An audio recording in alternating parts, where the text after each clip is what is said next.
जय जोहार। एक जय बोलाड़ूंगा, सबने बोलू है। मैं बाबा की जय। किनी जय बोलाड़ जी मैं बाबा की जय। मैं बाबा की जय। मैं बाबा की और आप सबकी जय। ये कुदरत आज हम जिस विचारधारा के आधार पे जिस पार्टी का गठन किया गया है, भारत आदिवासी पार्टी, और इस विचारधारा की जो मूल थीम है कि प्रकृति ने पूजवी, जल जंगल जमीन आसमान ने पूजबू, और आर्मी मैं बाबा ने की पूजा की थी और अरज की थी कि मैं बाबा गर्मी पड़ी रही है कई और आ नवो नवो आ मैदान काढ़ जुए तो दुड़ुड़े थोड़ो काढ़ो कर दीवान ते बे दाड़ा पहला असल पड़ गया पूरा काढ़ो थे और हमें हाज्जा था नाफ्जा और पसे फेर अरज की थी कि हमें फिर परली जंगा क्योंकि पैसा बाजार नहीं तो वाटर प्रूफ और टेंट नहीं लगाड़ जुए तो मैं आज ने दाड़ा राहत आती जो और गांव खेड़ा ने माता ने जटली से आदिवासी समाज ने सी गोत्र है अन गोत्र ने कुल देवी और हमारा खत्री थे की आराधना की थी और मैं बाबा थे की आराधना की थी कि आज ने दाड़ा पूर्ण कोरो करी थी तो तमें सब जानो आज कोरो थाजू नहीं थाजू। ये है आदिवासी समाज की पुरखाई जो पूजा पद्धति है, हमारी जो पुरखाई पूजा पद्धति है कि मांगजो में मां है और आस अनुरूप, और ये पूजा पद्धति से हमारी प्रकृति की जो देन है और आज हम सबको शांतिपूर्वक कार्यक्रम निपट गया। आज इस कार्यक्रम में हम जो पांडाल में बैठे हुए हैं, इस जमीन को तैयार कराने के लिए यहाँ के जो स्थानीय साथी हैं जिन्होंने दान की है, जिसका छोटा मोटा कब्जा था और इस जमीन के लिए कई साथी जेल गए हैं, उन सब के जो कौन मतलब पसीना बहाया, उन सब ने संघर्ष किया और उन सब की बदौलत आप शांतिपूर्वक तरीके से बैठे हैं, उनको भी मैं यहाँ से जोहार करना चाहूंगा। राजस्थान का प्रशासन, डूंगरपुर का प्रशासन सोच रहा था कि भारत आदिवासी पार्टी आ रही है तो कार्यक्रम कहां कर रहे हैं, अभी तक जिला मुख्यालय पे कोई तैयारी नहीं की है और 3 दिन पहले प्रशासन को पता चलता है कि आदिवासी प्रेरणा स्थल बनाया गया है 84 विधानसभा क्षेत्र के अंदर और आदिवासी प्रेरणा स्थल पर पूरे देश के आदिवासियों को आमंत्रित किया गया है। ये 4 दिन पहले पता चला प्रशासन को और ये गांव के साथी, ये ब्लॉक के साथी, उनकी मेहरबानी। मैं अपनी बात शुरू करूं आज इस पांडाल के अंदर और ये आवाज जहां तक जा रही है, जो जितने भी साथी हैं, आप सभी लोग दिल से आए हो, यहां से आए हो, फ्री में लाई हुई, पैसों से बुलाई हुई ये भीड़ नहीं है, ये भीड़ दिल से आई हुई भीड़ है और आप सबका मैं तहे से स्वागत अभिनंदन करता हूं। आज आजादी के बाद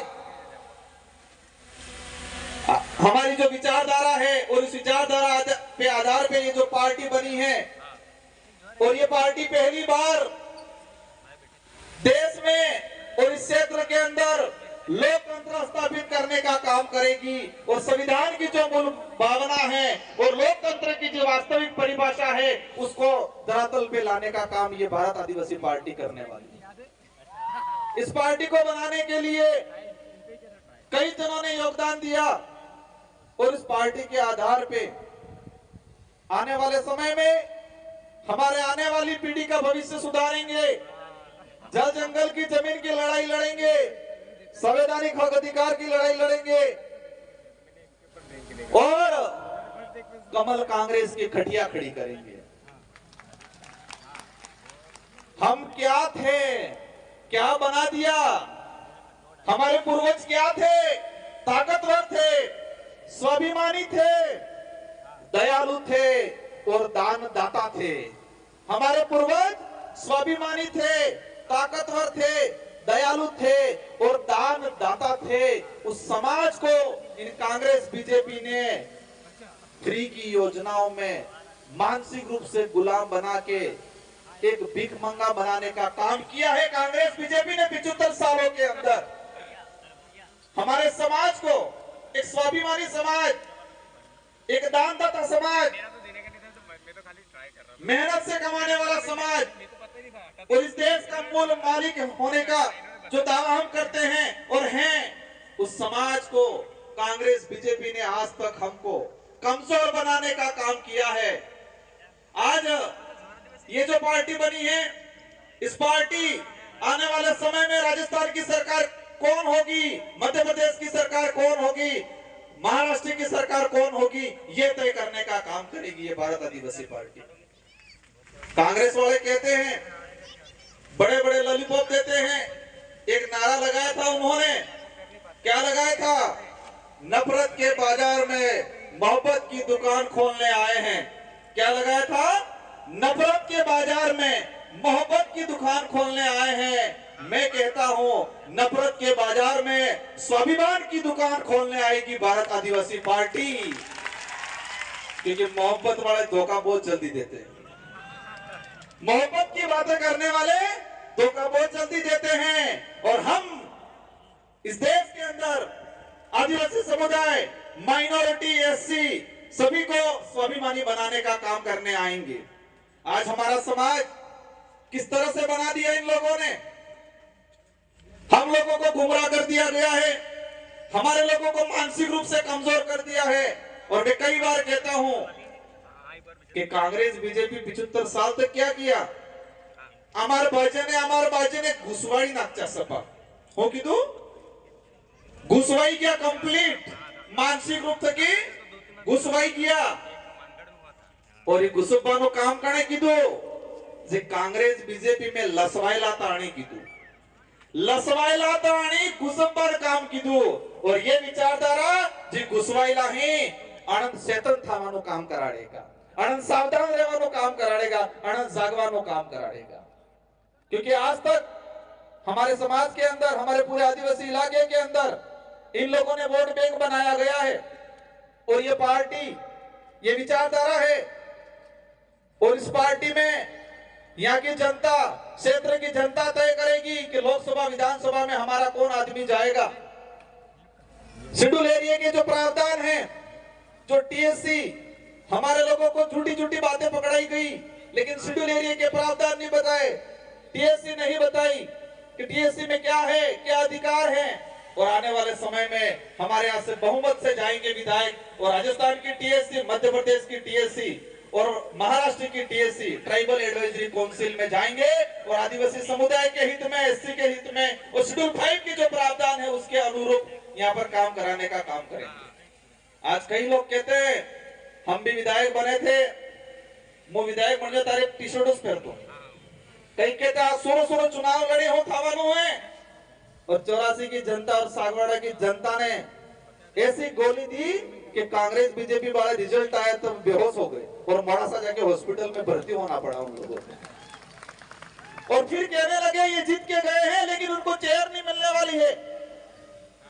संविधान में प्रावधान है और आपकी ताकत हमारे साथ जुड़ी थी और आपकी ताकत से हमारी ताकत दुगुनी हुई।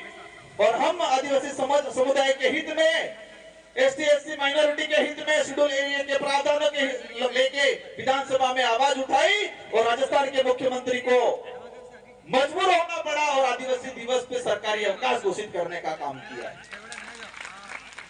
पहले डूंगरपुर जिले की बात करें, दो साल के अंदर एक बार मुख्यमंत्री आता था और आपकी खोट की वजह से अब 1 महीने में 5 बार मुख्यमंत्री आ रहा है। ये आपकी एकता है, आपकी ताकत है, आपका खौफ ऐसा है कि देश का मुखिया जो बन के बैठे हुए हैं, जो देश को बर्बाद कर रहे हैं, मोदी जी भी आ गए, अमित शाह भी आ गए, राहुल गांधी भी आ गए। क्या ये खौफ बरकरार रखना है नहीं रखना है? ये खौफ बरकरार रखना है, कहना है उनको कि सब आ जाओ, तो भी इस क्षेत्र की जनता बहका में आपके फ्री की योजनाओं में आने वाली नहीं है। आज कई लोग कहते हैं कि क्षेत्र पार्टियां क्या होती है। जो लोग आए साथी आज उनको जाने के बाद मनोबल तोड़ने वाले बहुत सारे मिलेंगे। क्षेत्रीय पार्टियां कहां तक रहती है? क्षेत्रीय पार्टियां अगर नहीं होगी तो हमारा भारत देश नहीं होगा। मैं क्या कहना चाह रहा हूं कि क्षेत्र पार्टियां अगर नहीं होगी तो ये देश नहीं रहेगा, ये तानाशाही हो जाएगा, हिटलर शाही शासन हो जाएगा इस देश के अंदर। और क्षेत्रीय पार्टियों की वजह से ही इस देश में आम जनता के हित में कानून बने हैं आज तक। और आज तानाशाही सरकार है क्योंकि एक तरफा बहुमत है। आप सबको अवगत करा देना चाह रहा हूं कि यूपीए की सरकार बनी 2004 के अंदर, सेकंड यूपीए की सरकार बनी 2008 में, और देश के अंदर जो आम जनता के हित में जो कानून बना है, जो कांग्रेस आज उसके आधार पे वोट मांगती है, कहती है कि रोजगार गारंटी हम लाएं, सूचना का अधिकार हम लाएं, खाद्य सुरक्षा अधिनियम हम लाएं, वो झूठा दावा करती है। उसका इतिहास बताऊंगा इस मंच के माध्यम से। अगर क्षेत्रीय पार्टियां 2004 में यूपीए की सरकार बनी, 15 संगठनों ने समर्थन दिया और कांग्रेस को कहा देश के अंदर अगर रोजगार गारंटी का कानून नहीं लाओगे तो हम आपको समर्थन नहीं देंगे, और कांग्रेस को मजबूरन उस समय रोजगार गारंटी कानून लाना पड़ा, इसकी इच्छा से नहीं लाई। ये ताकत है क्षेत्रीय पार्टियों की। क्षेत्रीय पार्टियों की वजह से सूचना का अधिकार अधिनियम आया, क्षेत्रीय पार्टियों की वजह से शिक्षा का अधिकार अधिनियम 2009 बना। अगर क्षेत्रीय पार्टियां नहीं होती तो ये जितने भी जो अधिनियम बने हैं, वो अधिनियम आम जनता के हित में जो बने हैं वो नहीं बनते। और आप देख सकते हो उसका उदाहरण 2014 के बाद एक तरफा भाजपा की सरकार आई और उस सरकार ने सभी कानूनों को कमजोर करने का काम किया, आरटीआई को कमजोर करने का काम किया, नरेगा कानून को कमजोर करने का काम किया, खाद्य सुरक्षा अधिनियम को कमजोर करने का काम किया। इसलिए क्षेत्रीय पार्टियां जब तक इस देश में जीवित रहेगी तब तक ये देश रहेगा, देश का संविधान रहेगा। और जो लोग देश का नाम बदलने की बात करते हैं, जो लोग देश का नाम बदलने की बात करते हैं, कौन कर रहा है देश का नाम बदलने की? कौन बात कर रहा है? भाजपा के लोग कह रहे हैं कि हम देश का नाम बदलेंगे।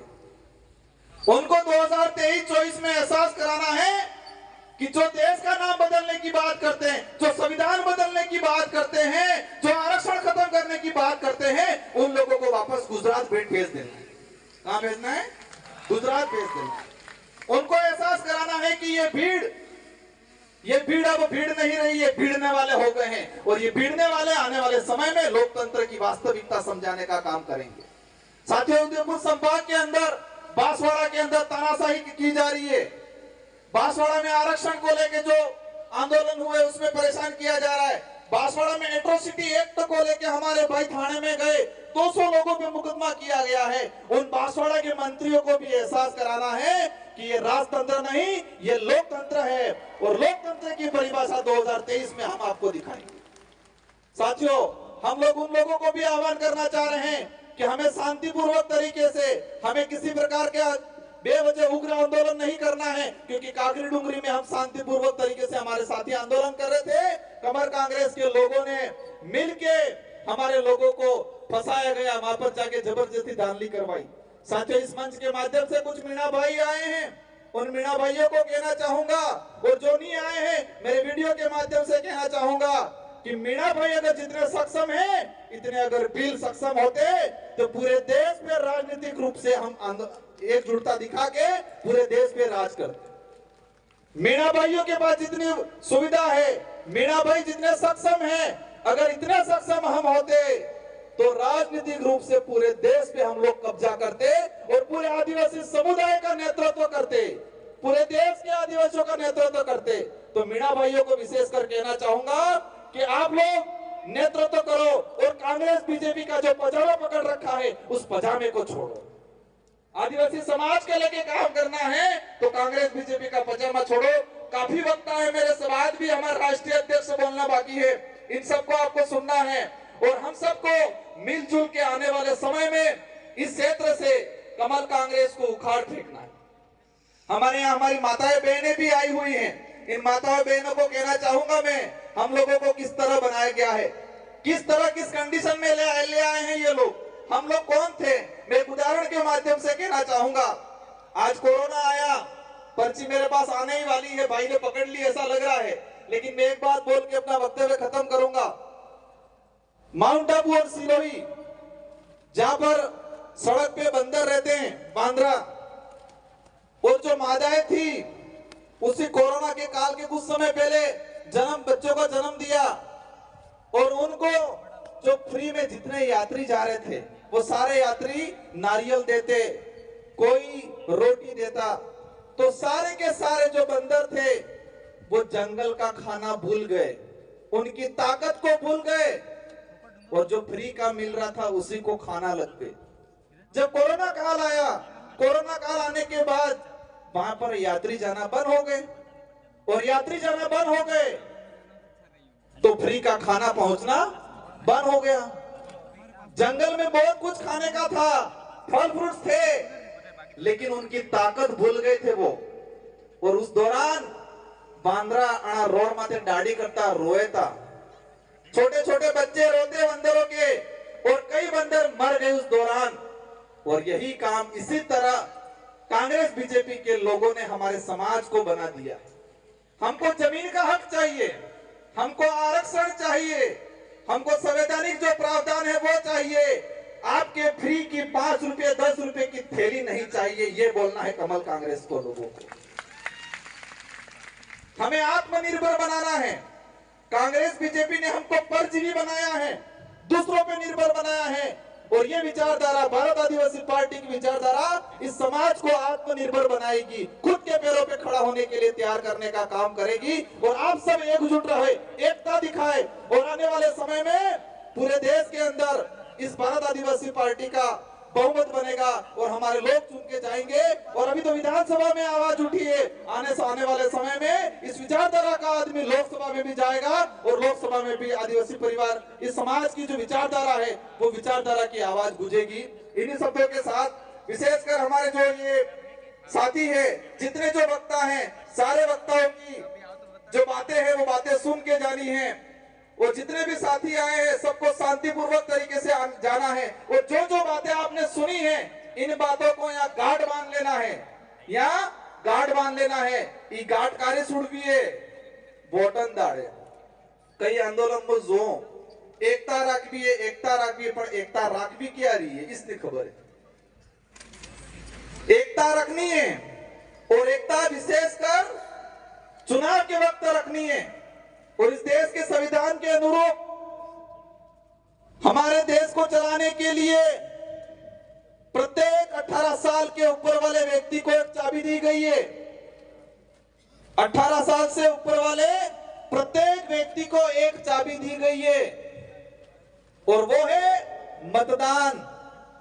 मतदान नहीं करवो, इन्हें उपयोग करवो है, मत का अधिकार है हमारा। और ये वोट वाली जी चाबी है, ये लोकतंत्र की कुंजी है। और एकता कब रखनी है? ये चाबी लगाने के वक्त एकता रखनी है। और कांग्रेस बीजेपी का ताले पे ऐसी चाबी लगानी है कि इनका ताला जंग खा जाए और कभी नहीं खुले, और भारत आदिवासी पार्टी का दरवाजा खुल जाए, और इस दरवाजे से संवैधानिक प्रावधानों के तहत हमको अधिकार मिले। ये काम करना है, ये एकता रखनी है। इन्हीं शब्दों के साथ आप सबको धन्यवाद, आभार। जय जोहार, जय भारत, जय भील प्रदेश।